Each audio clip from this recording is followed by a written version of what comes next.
With Witch Queen coming around the corner, it's important to know what weapons you need to get and which ones you need to ignore. Hi, my name's Super, Destiny Enthusiast, and today we are going to go over the top 10 weapons you need to get before Witch Queen. Number 10. Imperial Needle. Imperial Needle is currently the only legendary void bow in the game, and that alone is enough for you to go and get it. You can acquire Imperial Needle from Battlegrounds or by focusing Umbral Engrams at the helm. I recommend looking for Frenzy and Archer's Tempo to get the most out of this weapon. Swashbuckler isn't a bad perk either. Number 9. Extraordinary Rendition. Extraordinary Rendition is one of the best legendary submachine guns in the game right now, with a diverse and strong perk pool. It is also an aggressive SMG, making it pack quite a punch inside of PvE. You can acquire it from focusing Umbral Engrams at the helm or by completing Battlegrounds. There are many fantastic roles to choose for on this weapon, but I would personally recommend either Frenzy or One for All paired with Subsistence or Overflow. Number 8. Deafening Whisper. Deafening Whisper is currently the only wave frame grenade launcher in the game right now, making it extremely valuable. You can acquire it by completing Raftborn hunts or by turning in recon data to the Crow on the Tangled Shore. The roles I'd recommend are Rampage and Ambitious Assassin to get the most out of this weapon. Number 7. The Last Breath. The Last Breath is one of, if not the best, 600 RPM auto rifle in the game right now, with clear and satisfying sights to use. You can acquire it from doing the Prophecy dungeon, specifically the Cube Room encounter. I will link my guide videos for Prophecy below, for those of you that don't know how to do the dungeon. The perks you want to have on it are either Frenzy, One for All, or Osmosis, paired with either Killing Wind, Demolitionist, or Subsistence. Number 6. Love and Death. Love and Death is the best legendary heavy grenade launcher in the game right now, and is very easy to farm and acquire.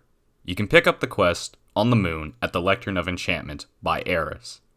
There is only one good role I'd recommend you go out and get, that being full court and field prep with spike grenades. That will give you the most out of the weapon. If you get something like autoloading holster or clown cartridge, it is still good, just not as good as field prep. Number 5. Judgment. Judgment is one of the best legendary hand cannons for PvE that you can get right now. You can farm for it in the Prophecy dungeon, more specifically the first boss encounter. I would recommend farming for either multi-kill clip or Osmosis paired with Demolitionist. Number 4. Ignition Code / any blinding grenade launcher. Blinding grenade launchers are on the rise and are very strong in harder PvE content. Ignition Code has by far the best perk choices and roles, and is also one of 2 kinetic grenade launchers that you can acquire.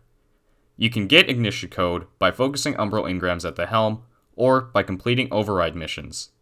The roles I'd recommend you go out and get are either Frenzy or One for All, paired with Slide Shot or Field Prep, or Surplus.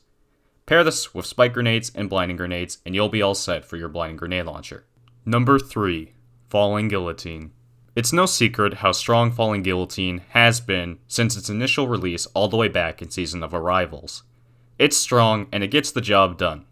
You can acquire it as a world drop from vendors or by turning in Umbral Engrams.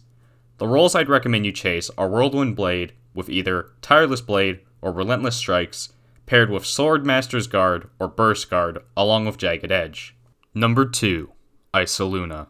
Isoluna is one of the best stasis weapons for stasis builds in the game right now, and is very underrated and overshadowed by other hand cannons inside of PvE. You can acquire this from the new 30th anniversary dungeon, Grasp of Avarice. The roles I'd recommend you farm for are either Kill Clip or Headstone paired with either Outlaw or Unrelenting. Number 1. The Hothead. It should come as no surprise that Hothead is number 1, seeing how strong it is. You don't even need the adept version of it for it to perform well inside of hard PvE content.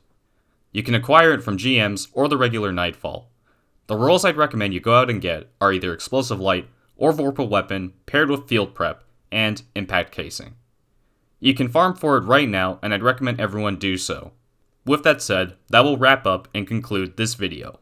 My name is Super, Destiny Enthusiast, and I'll see you all in the next video. Bye bye.